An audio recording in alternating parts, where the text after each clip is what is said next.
welcome back to another story. When Mr. Kingfisher took to the ground. This is the title of today's story. Let's begin. Peter Rabbit had taken it into his funny little head to wander down the Laughing Brook below the Smiling Pool.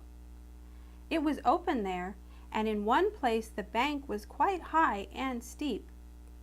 Peter sat down on the edge of it and looked down. Right under him the Laughing Brook was very quiet and clear. Peter sat gazing down into it. He could see all the pebbles on the bottom and strange little plants growing among them. It seemed very strange indeed to Peter that plants, real plants, could be growing down there underwater. Somehow he couldn't make it seem right that anything but fish should be able to live down there. So Peter sat gazing down, lost in a sort of daydream. The jolly little sunbeams made beautiful lights and shadows in the water. Everything was so peaceful and beautiful that Peter quite forgot he was sitting right out in the open, where Redtail the hawk might spy him. He just gave himself up to dreams, daydreams, you know. Presently, those daydreams were very, very near to sleep dreams. Yes, sir, yes, ma'am, they were. Peter actually was nodding. His big eyes would close, open, close again, open, and then close for a little longer. Suddenly, a sharp and very loud noise, which seemed to come from right under his very toes, put an end to all nodding and dreaming. It was a long, harsh rattle, and it startled Peter so that he almost jumped out of his skin. Anyway, he jumped straight up in the air, and the wonder was that he didn't tumble head first down that steep bank right into the Laughing Brook. A strange prickly feeling ran all over him. He blinked his eyes rapidly.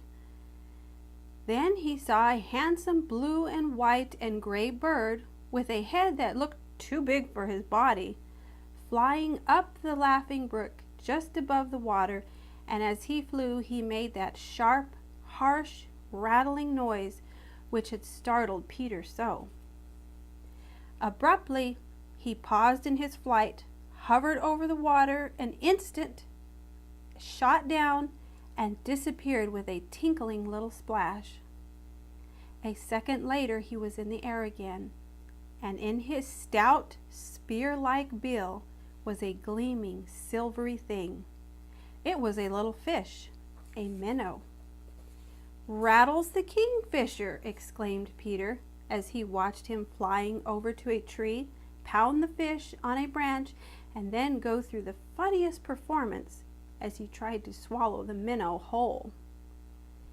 "Now, where did he come from?" continued Peter. "It certainly seemed to me that he came from right under my very feet. But there isn't so much as a twig down there." Peter poked his head over the edge of the bank. No, there wasn't a single thing down there on which Rattles could have been sitting. He was still wondering about it when his wobbly little nose caught a smell, a very unpleasant smell. It was the smell of fish, and it seemed to come from right under him. He leaned a little farther over the edge of the bank, and then gave a funny little gasp. There was a hole in the bank only a few inches below him, and the smell certainly came from that hole. Could it possibly be that Rattles had come out of that hole? It certainly seemed so, and yet Peter couldn't quite believe it. The very idea of a bird living in a hole in the ground. "I don't believe it. I don't. So there!" exclaimed Peter right out loud to himself. "What is it that you don't believe?" asked a voice. Peter looked down. There was Little Joe Otter looking up at him from the water, his eyes twinkling. "I don't believe that Rattles the Kingfisher came out of that hole, yet I don't see where else he could have come from," replied Peter. Little Joe chuckled. "That's where he came from, even if you don't believe it," said he. "I don't suppose you will believe that he dug that hole himself either." Peter's eyes opened very wide. I'll believe it if you say on your honor that it really is so," he replied slowly. "On my honor, it really is so," said Little Joe Otter, his eyes twinkling more than ever. "Perhaps you would like to know how the great-great-grandfather of Rattles the Kingfisher happened to take the ground for a home." Peter's eyes fairly danced. "Do tell me, Little Joe. Oh, please tell me," he exclaimed. Little Joe climbed out of the water on a rock just below Peter and settled himself comfortably. "Once upon a time," he began. "In the beginning of things," prompted Peter. "Yes, in the beginning of things," replied Little Joe. "Way back when the world was young, lived the very first of the Kingfisher family. From the very beginning, Mr. Kingfisher was a very independent fellow. He cared nothing about his neighbors. That is, he was not very social. He was polite enough, but he preferred his own company and was never happier than when he was by himself. Of course, his neighbors soon found this out. They thought him odd and strange, and soon didn't bother to speak to him. This just suited Mr. Kingfisher, and he went about his business very well and content to be let alone. He spent his days fishing, and he always had plenty to eat. At night he found a comfortable roost in a tree, and so for a time he was perfectly contented. By and by he discovered that most of his neighbors were building homes. At first he gave little attention to this, but after a while, seeing how happy they were, he began to think about a home for himself. The more he thought about it, the more he wanted one. But underneath Mr. Kingfisher's pointed cap were very clever wits. He would do nothing hastily. So he flew up and down the brook, appearing to do nothing but fish. But all the time he was keeping his eyes open, and there were no sharper eyes than those of Mr. Kingfisher. He was watching his neighbors work to see where and how they made their homes. He saw some of the birds building nests in the trees, some building them in the bushes, and a few building right on the ground. Of all he saw, he liked best the home of Drummer the Woodpecker. "That fellow has the right idea," thought he. "He cuts a hole in a tree. He is dry, he is warm, and no one can get at him there. If I build a home, that is the kind of place I want. He has got what I call plain sense, plain common sense." After this, Mr. Kingfisher watched until he was quite sure no one was around to see him, and then he tried to make a hole in a tree as he had seen Drummer the Woodpecker do. But right away he discovered that two things were wrong. His bill was not made for cutting wood, and his feet were not big enough or the right shape for clinging to the side of a tree.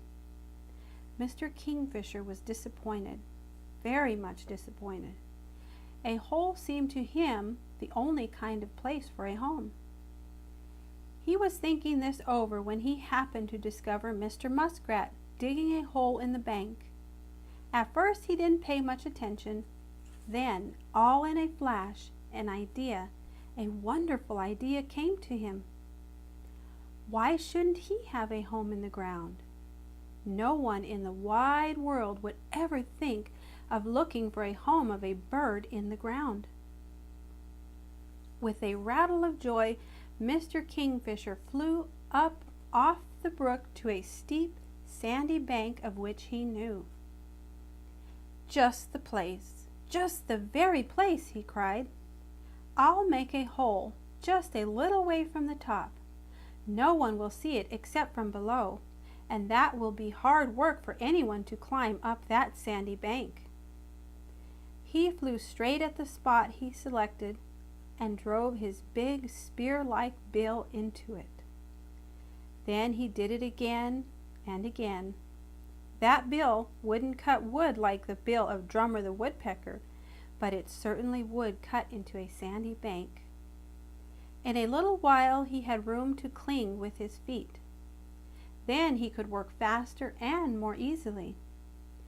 Pretty soon he had a hole deep enough to get into. He would loosen the earth with his bill and scrape it out with his feet. He was so pleased with his discovery that he kept right on working. He almost forgot to eat. All the time he could spare from fishing, he spent digging. Day after day he worked.